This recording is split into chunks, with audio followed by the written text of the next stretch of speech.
नमस्कार. शेखर 64च्या या भागामध्ये आपल्या सगळ्यांचं मनापासून स्वागत. सध्या आपल्या देशामध्ये लोकसभा निवडणुकांमुळे आचारसंहितेचा काळ चालू आहे. आचारसंहिता कोण पाळतं कोण नाही आणि ती पाळावी का पाळू नये हे सगळेच जरी वेगवेगळे विषय असले तरी कागदोपत्रिका होईना आपल्या देशामध्ये सध्या या निवडणुकांमुळे लोक आचारसंहिता सुरू आहे. निवडणूक आयोगानेही अनेक सरकारी अधिकाऱ्यांच्या वेगवेगळ्या राज्यांमध्ये बदली करण्याचं सत्र हे आरंभलेलं आहे. अर्थात हे प्रत्येकच निवडणुकीच्या वेळेला होत असतं, त्यामुळे नेमेची येतो मग पावसाळा असं गणित आहे. आज मात्र मला शेखर 64मध्ये हा व्हिडिओ करत असताना आचारसंहिता या शब्दामुळे असेल पण समर्थ रामदासांनी 11 ओव्यांमध्ये एका वेगळ्या संदर्भामध्ये सांगितलेली आचारसंहिता आठवली आणि मला असं वाटलं की सध्याच्या लोकसभा निवडणुकांच्या काळामध्ये या आचारसंहितेचा विचार केला तर ते जास्त सोयीचं ठरेल. अर्थातच रामदासांनी काही लोकसभा निवडणुका डोळ्यासमोर ठेवून ही आचारसंहिता लिहिली नव्हती. त्याचा त्यामागचा संदर्भ समर्थ अभ्यासकांना पूर्णपणाने माहिती आहे. फक्त समर्थांच्या त्या ओळी आजही किती चपखलपणानं लागू पडतात या दृष्टिकोनातनं आजचा शेखर 64चा विषय समर्थ रामदासांनी सांगितलेली आचारसंहिता. हरकत नसेल तर त्या 11 कडवी आधी एकदा एकवार एक सलग एक संधपणाने म्हणतो आणि मग त्यातल्या काही निवडक गोष्टींविषयी आपल्याशी गप्पा मारतो. समर्थ रामदास असं म्हणतात की प्रथम ते लिहिणे, दुसरे ते वाचणे, तिसरे ते सांगणे अर्थांतर, आशंका निवृत्ती ऐसी चौथी स्थिती, पाचवी प्रचिती अनुभवे, सहावे ते गाणे, सातवे नाचणे, टाळी वाजवणे आठवे ते, नववा अर्थभेद, 10वा प्रबंध, 11वा प्रबोध प्रचितीसी, नववा अर्थभेद, 10वा प्रबंध, 11वा प्रबोध प्रचितीसी, 12वे वैराग्य, 13वा विवेक, 14वा तो लोक राजी राखे, 15वे लक्षण ते राजकारण, 16वे ते जाण अव्यग्रता, प्रसंग जाणावा हा गुण, 17वा काळ समजावा ठाई ठाई, 18वे लक्षण कृती उदासीन, लोलंगता जाण तेथे नाही. लोलंगता म्हणजे लोभ. 18वे लक्षण कृती उदासीन, लोलंगता जाण तेथे नाही. 19वे चिन्ह सर्वासी समान, राखे समाधान ज्याचे त्याचे. 20वे लक्षण राम उपासना, वेध लावी जना भक्तिरंगे. जनासी येऊनी अध्यात्म साधावे, नित्य विवरावे सारासार. खरं सांगायचं म्हणजे ही तुमच्या माझ्यासारख्या सर्वसामान्य माणसांनी आपल्या आयुष्याची आचारसंहिता बनवली तर किती मजा येईल. किती वेगवेगळ्या काळाचा किंवा गोष्टींचा विचार, पैलूंचा विचार समर्थ रामदास या आचारसंहितेमध्ये करतात हे खरोखर थक्क करणार आहे.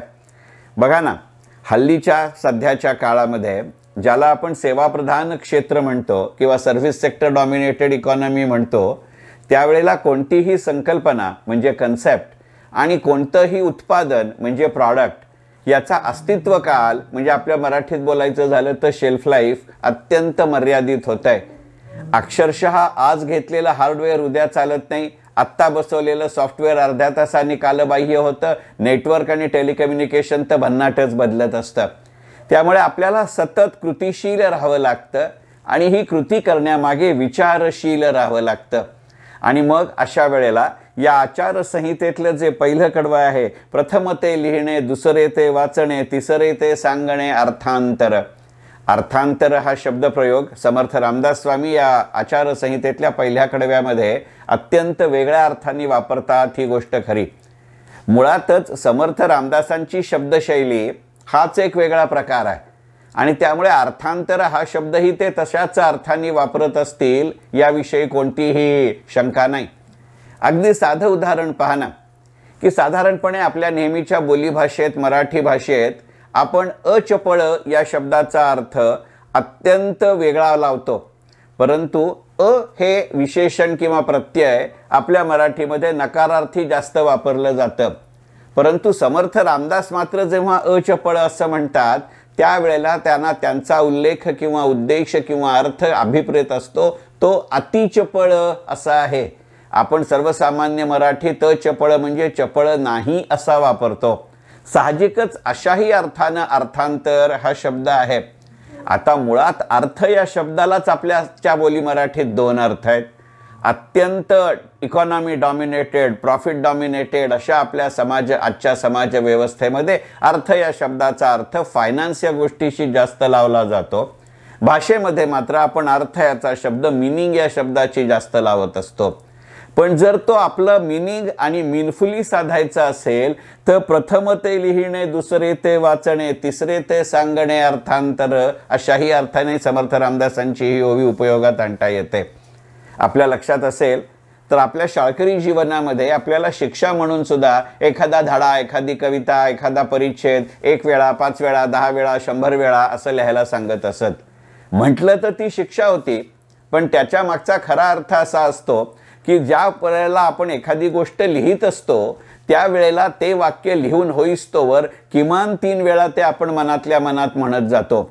दरवेळेला काही मोठ्यांना उच्चार करतो असं नाही. आणि सर्वसामान्य मानसशास्त्र असं सांगतं, जेव्हा एकच गोष्ट सलग 3 वेळा तुम्ही करता त्यावेळेला तुमच्या मनामध्ये ती गोष्ट ठाम नांदून बसते. आणि म्हणून कदाचित रामदास म्हणत असतील प्रथम ते लिहिणे, पण लिहायचं तर आधी वाचलं पाहिजे, त्याशिवाय वेगवेगळे विचार येत नाहीत. आणि म्हणून प्रथम ते लिहिणे, दुसरे ते वाचणे, तिसरे ते सांगणे अर्थांतर. म्हणजे दुसऱ्याला जर एखादी गोष्ट सांगायची असेल तर आधी ती मी वाचली पाहिजे आणि ती वाचायच्याही आधी मी ती लिहून काढली पाहिजे. साहजिकच समर्थ रामदासांच्या काळामध्ये प्रिंटिंग प्रेस नव्हत्या याचे मला पूर्ण भान आहे. हाही संदर्भ या ओवीला जरूर असेल. आणि त्यामुळे होता होईतो एकानं एखादी प्रत, एखादी पोथी नकलून काढली की ती माझ्याकडे आल्यानंतर मी माझ्या सोयीसाठी जर ती मला माझी प्रत म्हणून हवी असेल तर ते लिहून काढणं अशाही अर्थी ते प्रथम ते लिहिणे आहे. आणि मग मी मगाशी म्हणलं असं, जेव्हा आपण ती ओळ लिहायला सुरुवात करतो तिथपासनं ती ओळ पूर्ण होईस्तोवर साधारणपणे 3दा तरी ती ओळ मनामध्ये म्हटली जाते. म्हणजे आपोआप ते पाठ होत जातं. आणि मग आपण लिहून काढलेलं वाचलं की पाठांतर झालेली गोष्ट आणि लिहिलेली गोष्ट ही एकच आहे ना. आणि या दोन्ही गोष्टी जी मूळ प्रत माझ्याकडे आली आहे त्याच्याशी आपण जेव्हा तुलना करतो, कंपेअर करतो, टॅली करतो, त्याही अर्थानं तो वाचणे हा शब्द आहे का. आणि मग हेही एकदा प्रक्रिया पूर्ण झाली की आपल्याला ती प्रक्रिया किंवा जे काही लेखन आहे ते मान्य असो वा नसो, परंतु निदान ते काय आहे हे पुरेसं स्पष्ट झालेलं असतं. आणि मग असं स्पष्ट झालं की मग आपण दुसऱ्याला सांगणं हे संयुक्तिक आहे असंही समर्थ रामदासांना यातनं काही सांगायचं असेल का. सध्याच्या बोलघेवड्या प्रसार माध्यमांच्या आयुष्यामध्ये किंवा जमान्यामध्ये हे पाळलं जाणं जरा कठीणच आहे. कारण तसंही दुसऱ्या एका ठिकाणी अभ्यासावे प्रकटावे अभ्यासोनी असं समर्थ रामदासांनी म्हटलंच आहे. मग ज्या वेळेला रामदास असं प्रकटावे अभ्यासोनी असं म्हणतात त्याच्या पाठीमागे नेमकी हीच प्रक्रिया आहे का. आधी ते लिहिणे, दुसरे ते वाचणे, तिसरे ते सांगणे अर्थांतर. बरं, एवढंच सांगून समर्थ रामदास थांबत नाहीत. रामदास या आचारसंहितेच्या 2ऱ्या कडव्यामध्ये असे म्हणतात, आशंका निवृत्ती ऐसी चौथी स्थिती, 5वी प्रचिती अनुभवे. मी असं लिहिताना, मी असं वाचताना, मी असं सांगताना माझ्या स्वतःच्या मनामध्येही काही वेळेला एखाद्या गोष्टीविषयी, एखाद्या शब्दाविषयी, एखाद्या संकल्पनेविषयी, एखाद्या प्रक्रियेविषयी जी त्या पुस्तकामध्ये आहे, जी त्या पोथीमध्ये आहे, जी त्या वर्तनामध्ये आहे याच्याबद्दल मनामध्ये शंका असेल तर रामदास असं म्हणतात ती स्वतःशी आपण त्या शंकेची निवृत्ती म्हणजे समाधान करून घेतलं पाहिजे. स्वतःच्या विचार प्रक्रियेमध्ये जर अशा शंका समाधानाच्या जागा नसतील, वाव नसेल तर संबंधित विषयाच्या जाणकार व्यक्तीशी त्याबाबत चर्चा करून आपल्या मनातल्या शंकेचं निरसन करून घ्यावं. मग आधी लिहिलंय, मग वाचलंय, मग बोललंय, मग आपण शंका निरसन करून घेतलंय, यानंतर तसा अनुभव आपल्याला ती क्रिया प्रक्रिया करताना येते का याचाही विचार करावा. आणि मग एकदा त्याची प्रचिती स्वतःच्या अनुभवातनं आली किंवा अशी प्रचिती याच्या आधी दुसऱ्या कोणाच्या अनुभवातनं आली, प्रत्येकच वेळेला प्रत्येकच गोष्टीचा स्वानुभवच घेतला पाहिजे याची आवश्यकता नसते. खरं सांगायचं म्हणजे ते शक्यही नसतं. त्यामुळे रामदासांनी स्वानुभवे असा शब्द नाही वापरलेला, अनुभवे असा शब्द वापरलाय. आणि मग या दोन्ही ओव्या जेव्हा आपण एकत्रित मनामध्ये घेतो तेव्हा ही आचारसंहिता आपल्या जगण्याची आचारसंहिता करण्याची नितांत आवश्यकता आहे. आत्ता ज्या वेगानं संकल्पना बदलत आहेत, आत्ता ज्या वेगानं तंत्रज्ञान बदलत आहे, आत्ता ज्या वेगाने अर्थकारण बदलत आहे, त्यावेळेला तर पावलोपावली पदोपदी या गोष्टीची नितांत आवश्यकता वाटत असते. म्हणून मग प्रथम ते लिहिणे, दुसरे ते वाचणे, तिसरे ते सांगणे अर्थांतर, आशंका निवृत्ती ऐसी चौथी स्थिती, पाचवी प्रचिती अनुभवे. यातली जेव्हा तिसरी ओळ किंवा तिसरी ओवी वाचतो त्यावेळेला मात्र मनापासून मला गंमत वाटते. साधारणपणे अध्यात्म ही जी प्रवृत्ती आहे ती खरं सांगायचं म्हणजे विरक्तीपर आहे. त्याच्यामध्ये एका गांभीर्याचा प्रभाव आहे, अभाव नव्हे. आणि त्यामुळे बहुतांश वेळेला अशा वेळेला गाणं, नाचणं, बोलणं याच्याकडे दुर्लक्ष केलं जातं किंवा ते दुय्यम मानलं जातं. रामदास मात्र तसं करत नाहीत. 6वे ते गाणे, 7वे नाचणे, टाळी वाजवणे 8वे ते, 9वा अर्थभेद, 10वा प्रबंध, 11वा प्रबोध प्रचितीसी असं सांगायला ते चुकत नाहीत. मला स्वतःला मोठी गंमत वाटते. रामदासांचा काळ हा 1608 ते 1681 असा आहे. त्या काळामध्ये ज्या पद्धतीच्या एका सामाजिक संक्रमणातनं, ज्या पद्धतीच्या एका राजकीय संक्रमणातनं आपण जात होतो, त्यावेळेला आपल्या देवदेवतार्जनांनाही लपून राहायची अवस्था होती. त्या काळामध्ये रामदास मोकळेपणाने सांगतात की या सांस्कृतिक माध्यमातनं का होईना तुम्ही एकत्र या. या सामूहिक प्रार्थनेसाठी वेळ प्रसंगी गाणं ही गोष्ट अत्यंत महत्त्वाची आहे. कारण गाणं ही गोष्ट अशी आहे, नाचणं ही गोष्ट अशी आहे, सहज टाळ्या वाजवत धरलेला ताल ही गोष्ट अशी आहे की ते करणं शक्य आहे. आणि सगळ्यात महत्त्वाचं म्हणजे ती सगळ्यांना आवडणारी गोष्ट आहे. प्रत्येकाला ते चालक नाचणं, बोलणं, टाळ्या वाजवणं जमेलच असं नाही, परंतु त्यातनं जी एक सामूहिक कंपनं निर्माण होतात, निदान समाज म्हणून आपण एकत्र येतो, त्यासाठी रामदास असं सांगतायत का? तुमच्या सगळ्यांच्या लक्षात असेल तर गजानन महाराजांच्या पोथीमध्ये सुद्धा असा उल्लेख आहे की गाणं ही सगळ्यांनाच रिझवणारी गोष्ट आहे.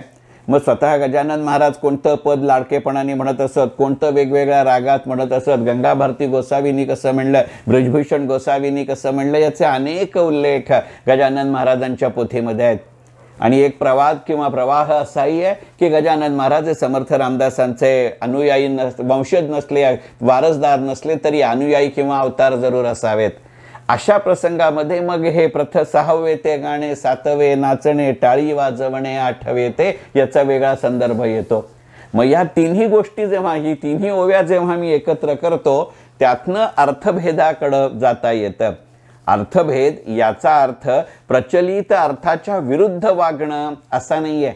एखाद्या शब्दाला, एखाद्या वृत्तीला, एखाद्या कृतीला वेगवेगळे अर्थ असू शकतात. अशा अर्थी रामदास स्वामी इथं अर्थभेद हा शब्द वापरतात. म्हणजे एखादा शब्द आपल्याला आढावा आणि मग आपण तो शब्दकोशात पाहिला जावा, त्यावेळेला त्या शब्दकोशामध्ये एकाच अर्थात शब्दाचे वेगवेगळे अर्थ सांगितलेले असतात. कदाचित ते सारेच अर्थ एका दिशेनं जाणारे असतील, परंतु ते एका अर्थाचे असतात असं नाही. कारण काही रेषा एकाच दिशेनं गेल्या तरी त्या समांतर असतात, त्या एकमेकांना मिळतातच असं नाही. मग हे मिळणं आहे की नाही, हे जुळणं आहे की नाही याचा विचार करणं याला अर्थभेद असं म्हणतात. मला ज्या वेळेला 9वा तो अर्थभेद, 10वा प्रबंध ही ओळ वाचतं त्यावेळेला मला मनापासून वाटतं की आजच्या संगणकीकरणाच्या युगामध्ये जर समर्थ रामदास स्वामी असते तर त्याचा किती उपयोग झाला असता. आज साधं गणित पाहूया की ज्या वेळेला एखादं नवीन सॉफ्टवेअर प्रॉडक्ट लॉन्च होतं त्यावेळेला ते सगळ्या संस्थांना जरूर देऊ करतात, परंतु ते हार्डवेअर आणि ते सॉफ्टवेअर हे कंपॅटिबल आहे की नाही हे पाहिलं जातं. अगदी साधं उदाहरण पाहू. अलीकडच्या काळामध्ये अनेक बँकांच्या विलिनीकरणाचा प्रस्ताव आहे आणि तो बराच काळ विचाराधीन अशासाठी ठेवावा लागतो की मुळात हल्ली बँकिंग व्यवसायामध्ये सुद्धा वेगवेगळ्या पद्धतीचे कॉम्प्युटर्स असतात आणि ते प्रत्येक वेळेला एक कॉम्प्युटर सिस्टम दुसऱ्या कॉम्प्युटर सिस्टमशी कंपॅटिबल असतेच असं नाही. अर्थभेद जाणून घेणं हा आहे. आणि रामदास त्या काळामध्ये सांगतात की जेव्हा संगणक नव्हता तरी सुद्धा 9वा अर्थभेद, मग आधीच्या 3 ओव्या आणि हे वेगवेगळे प्रवाह याच्यावरती विचार करून कृती करायची असेल तर त्यासाठी एक सविस्तर टिपण तयार व्हावं लागतं. अशा अर्थाने 10वा प्रबंध असं केलं जातं का? या प्रबंधालाच आपण अलीकडच्या काळामध्ये कन्सेप्ट नोट असं म्हणतो का, याचा विचार करण्याची गरज असते. मग या कन्सेप्ट नोटच्या प्रक्रियेपर्यंत जेव्हा आपण येतो त्यावेळेला साहजिकच ती गोष्ट आपल्याला संकल्पना म्हणून एक स्पष्ट होते आणि मग एकदा संकल्पना म्हणून ती स्पष्ट होत गेली की त्याच्या कृतीचा आराखडा करणं हे सोयीचं जातं. म्हणून 11वा प्रबोध प्रचितीसी असं रामदास म्हणतात का, याचा विचार केला पाहिजे. मग या पद्धतीने जेव्हा विचार करायचा असतो त्यावेळेला आपलं एखादं मत आपल्याला खूप लाडकं असतं. त्याची कारणं दरवेळेला भावनिकच असतील किंवा दरवेळेला तार्किकच असतील असं नाही. खरं सांगायचं म्हणजे अनेकदा अनेक कारणं ही भावनिक जास्त असतात, तार्किक असतीलच असं नाही. आणि म्हणून एका वेगळ्या विभक्ततेनं, एका वेगळ्या डिटॅचमेंटनं त्याच्याकडे बघण्याची आवश्यकता असते. म्हणून 12वे वैराग्य असा विचार केला जातो का. वैराग्य याचा अर्थ एकदम टोकाची भूमिका घ्यायची अशातला भाग नाही, परंतु निदान सत्सद विवेक बुद्धीने तारतम्याने वागणं एवढ्याकरता तो 13वा विवेक असं गणित येतं का. मग या विवेकबुद्धीने या संपूर्ण आधीच्या प्रक्रियेचा विचार केला की त्यातनं अनेक लोक आपल्या प्रक्रियेमध्ये आपोआप समाविष्ट करणं सोपीच जातं. आणि अशा अर्थाने 14वा तो लोक राजी राखे अशी आचारसंहिता आहे का. खरं सांगायचं म्हणजे ज्या संसदीय लोकशाहीच्या निवडणुकांसाठी सध्या आपल्या देशात आचारसंहिता आहे त्या संसदीय लोकशाहीचा आत्माच या सर्वसंमतीकडे लोकांना नेणं हा आहे. बहुसंख्येच्या बहुमताच्या जोरावरती कायदा जरूर करता येतो. एकदा संसदेनं कायदा मान्य केला की न्यायप्रणालीला सुद्धा त्या कायद्याच्या चौकटीतलाच न्याय द्यावा लागतो. परंतु सक्तीनं न्यायाची अंमलबजावणी आणि स्वखुशीने न्यायाची अंमलबजावणी याच्यामध्ये फार मोठा फरक असतो. ही गोष्ट आपण अनुभवली आहे. सुरुवातीच्या काळामध्ये GSTला अनेक ठिकाणी विरोध होता. जसजसं या विरोधाचे मुद्दे मावळत गेले तसतसं GSTची प्रक्रिया जास्त वेगवान करता येणं शक्य झालं. अशा अर्थी 14वा तो लोक विराजी राखे असा आहे का याचा विचार केला पाहिजे. आणि मग ह्याच्या नंतर येते ती ओळ ही आहे 15वे ते लक्षण, 15वे लक्षण ते राजकारण, 16वे ते जाण अव्यग्रता. हाही विचार करण्याजोगा आहे. आणि मग अशाच पद्धतीने जर या संपूर्ण आचारसंहितेकडे पाहिलं तर आजच्या कालानुरूप ती आचारसंहिता आहे असं वाटायला लागतं. शेवटी म्हटलं जातं ना की आयुष्याची निर्मिती ही अत्यंत महत्त्वाची आणि सतत चालणारी प्रक्रिया आहे. त्यामुळे 16व्या 17व्या शतकामध्ये समर्थ रामदासांनी लिहिलेली ही आचारसंहिता संदर्भ बदलले तरी संदर्भहीन होत नाही, हेच तर त्याचं वैशिष्ट्य आहे. आणि म्हणूनच आज शेखर 64 मध्ये समर्थांची आचारसंहिता. या आचारसंहितेमध्ये समर्थ म्हणतात, पुन्हा एकदा ते 11 श्लोक पूर्ण सलगपणाने वाचतो आणि या व्हिडिओचा समारोप करतो. प्रथम ते लिहिणे, दुसरे ते वाचणे, तिसरे ते सांगणे अर्थांतर, आशंका निवृत्ती ऐसी चौथी स्थिती, 5वी प्रचिती अनुभवे, 6वे ते गाणे, 7वे ते नाचणे, टाळी ते वाजवणे, 8वे ते 9वा अर्थभेद, 10वा प्रबंध, 11वा प्रबोध प्रचितीसी, 12वे वैराग्य, 13वा विवेक, 14वा तो लोक राजी राखे, 15वे लक्षण ते राजकारण, 16वे ते जाण अव्यग्रता, प्रसंग जाणावा हा गुण, 17वा काळ समजावा ठाई ठाई, 18वे लक्षण कृती उदासीन, लोलंगता जाण तेथे नाही, 19वे चिन्ह सर्वांसी समान, राखे समाधान ज्याचे त्याचे, 20वे लक्षण राम उपासना, वेध लावी जना भक्तिरंगे, जनासी येऊनी अध्यात्म साधावे, नित्य विवरावे सारासार. मनःपूर्वक धन्यवाद.